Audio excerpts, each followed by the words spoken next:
Kanalıma hoş geldiniz. Elinizde yaprakları yumuşayan ve solan orkideler varsa bugün yeniden bu orkideleri canlandıracağız. Yumuşayan ya da yaprakları sararan orkideleri yeniden canlandırmak mümkün. Sonbahar ayı bu tarz orkideleri canlandırmak için ideal bir mevsimdir. Videoya kısa bir ara vererek sevgili takipçilerimi bilgilendirmek istiyorum. Lütfen videoları izlerken altyazıları açmayı unutmayın. Ana dilinizdeki altyazılarını subtitle'dan seçerek kendi ana dilinizde videolarımı izleme özelliğini aktif hale getirin. Ve en önemlisi artık videolarımda İngilizce sesli dinleme özelliği var. Lütfen İngilizce sesli dinleme özelliğini de aktif hale getirin. Bunun için hemen şu adımları sıralayın. Sağ alt köşeden ayarları tıklayın. Sonra Audio Track ve burada Türkçe orijinal seslendirmeyi değiştirerek İngilizce seslendirmeyi seçin. Ve daha sonra videoyu İngilizce olarak sesli bir şekilde dinleyebilirsiniz. Yaprakları yumuşayan orkideleri canlandırmak için gübre hazırlayacağım. Gübre için 1 çay kaşığı toz şeker kullanıyorum. Toz şeker özellikle yaprakları yumuşayan orkideleri canlandırmak için en iyi gübrelerdendir.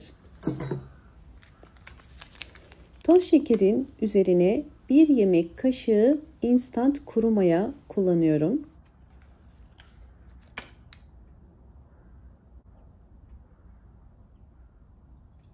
Toz şeker ve mayayı hızlı bir şekilde eritebilmek için üzerine kaynar su koyuyorum. Sizler sıcak suda kullanabilirsiniz. Biraz karıştırıyorum bunları. Özellikle mayanın aktifleşebilmesi için toz şeker çok işe yarar. İkisi bir arada çok daha hızlı bir şekilde vitaminleri ve mineralleri ortaya çıkarır. Hazırladığım maya için 1 litre suya ihtiyacım var. Bakın 1 litre sadece su kullanıyorum. Sizler isterseniz 2 litre de kullanabilirsiniz. Şimdi hazırladığım mayayı süzüyorum. Bitki gelişiminde azot, potasyum ve fosfora ihtiyaç olur. Kuru maya içerisine barındırdığı bu elementler ile bu elementlerin hızlı bir şekilde toprağa karışmasına yardımcı olur ve bitkinin kök gelişimini hızlandırır ve hastalıklardan korur. Bu yüzden hazırlamış olduğum bu maya karışımını bir püskürtme kabının içerisine koyuyorum. Bunu yapraklarda da kullanacağım. Orkideleri canlandırmak için 3 farklı yöntem kullanacağım. Bu yüzden videoyu lütfen sonuna kadar izlemeye çalışın. İlk olarak bu şekilde yaprakları yumuşayan ve solan orkideleri canlandıracağız.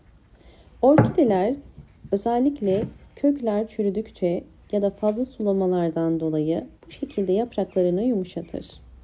Bu tarz orkidelerde yapmamız gereken orkideyi hemen canlandırmak. Bunun için gübre desteği ve bol ışık sağlıyoruz. Şimdi hazırladığım gübreyi orkide yapraklarına sıkıyorum.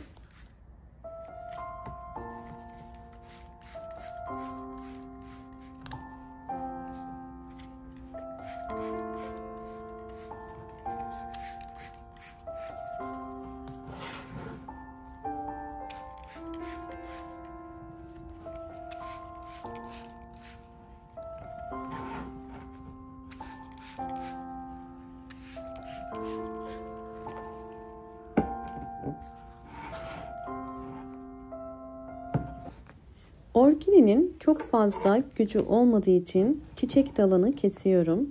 Şu anda önemli olan yeni kökler çıkarması ve yaprakların canlanması. Bu yüzden sadece yapraklara gücünü vermesini sağlayacağız. Bu şekilde su püskürttükten sonra bir pamuk ile mutlaka orkidenin yaprak aralarını silin. İkinci yöntem, orkidelerimizin sadece yapraklarına değil, köklerinin de sağlıklı olabilmesi için bu mayayı kullanıyorum. Ben 8 yemek kaşığı kadar bu mayayı kullanıyorum. Ayda bir kere bu maya karışımı gübreyi orkidelerinize ayda bir kere verebilirsiniz. Bu tarz gübreleri lütfen çok vermeyin. Verdiğiniz ölçü çok önemli. Hemen ikinci orkideme de aynı işlemleri uygulayacağım.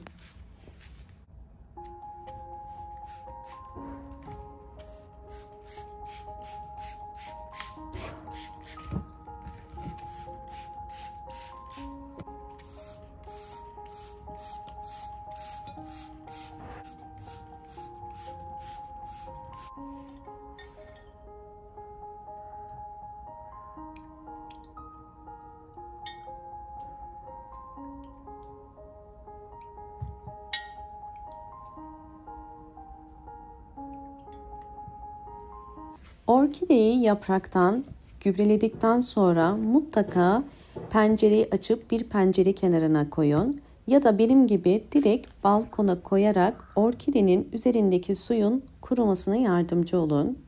Ve sizlerle bu orkidelerimin gelişimlerini de paylaşacağım. Hemen sizleri sonuçlarla baş başa bırakmak istiyorum.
Üçüncü yöntemi geçmeden önce videomu buraya kadar izlediyseniz ve beğendiyseniz hemen beğen tuşuna basıp kanalıma da abone değilseniz eğer bana destek olmak için abone olabilirsiniz.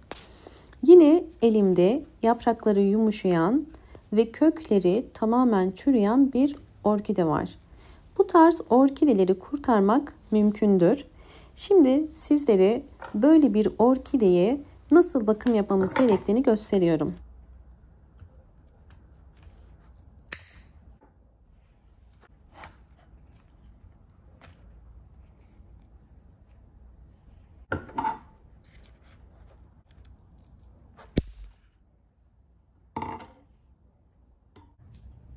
Orkidenin bütün kökleri çürüdüğü için toprağından ve saksısından çıkarıyorum.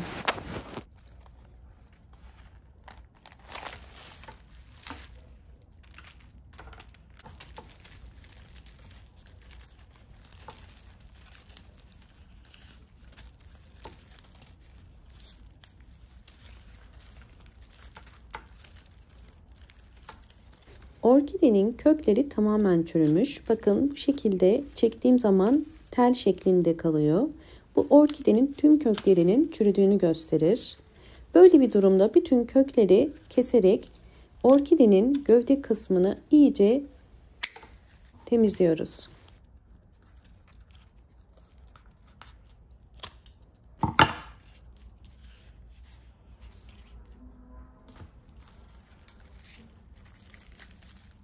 Orkidelerde kök çürümesinin nedeni bu süngerdir. Bütün orkidelerde bu sünger vardır. Bu yüzden orkideleri asla çok fazla sulamamak gerekiyor. Çünkü sünger suyu çok çektiği için hızlı bir şekilde köklerin çürümesine sebep olur.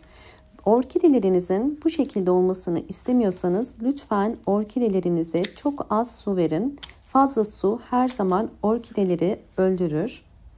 Evet, gördüğünüz üzere kök kısmını iyice temizliyorum. Daha sonra bunu çeşmede yıkayarak dezenfekte edeceğim.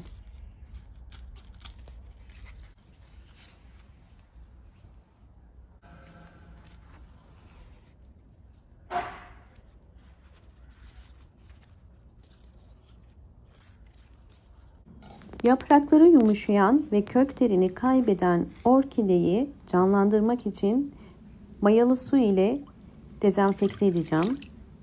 Orkidenin yapraklarını tamamen bu suya batırıp çıkarıyorum ve gövde kısmını da özellikle bu suya batıracağım. Ve daha sonra bu suyun içerisinde orkidemin yeniden canlanabilmesi ve dezenfekte olabilmesi için 1 saat bekleteceğim.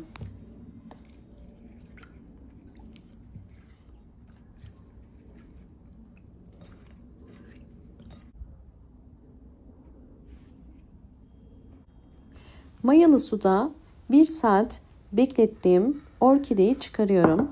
Orkidemin kurumasını bekleyeceğim. Bu işlem önemli. Evet, 1 saat orkidemi serin bir yerde beklettim ve gördüğünüz üzere üzerindeki mayalı su kurudu. Şimdi orkidemizi canlandırabilmek için ters su kültürü uyguluyorum. Ters su kültürü uygularken sera yöntemini de uygulayacağım. Bunun için bir streç film ile bakın ağzını kapattım ve üzerine küçük delikler açarak hava akışını sağlayacağız. Orkidemin gelişimlerini de sizlerle paylaşacağım.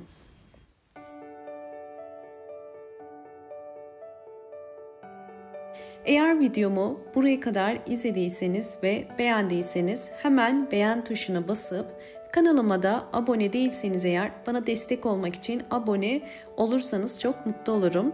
Aynı zamanda videomu kendi ana dilinizde sesli olarak dinleyebilmek için lütfen sesli kısımdan İngilizce seslendirmeyi açık konuma getirmeyi unutmayın. Videomu buraya kadar izlediğiniz için teşekkür ederim. Hoşça kalın, sağlıkla kalın.